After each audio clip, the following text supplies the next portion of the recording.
What's up, YouTube? So we're back day after the ride day and racing all these skis. It's the intro I'm going to do for me racing a 2022 GP1800r with a Riva Stage 2, but it had the JP air intake and catch can, and he actually had a ride plate and sponsons, but he did not have the intake grate and he did not have a JP tune. We weren't able to race in smooth water.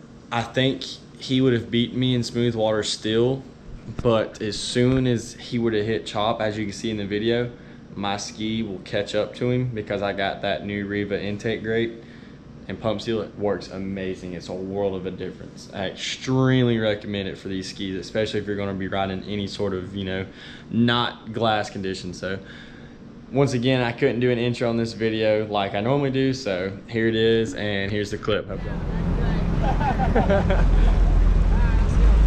All right, here, I'll let you call it.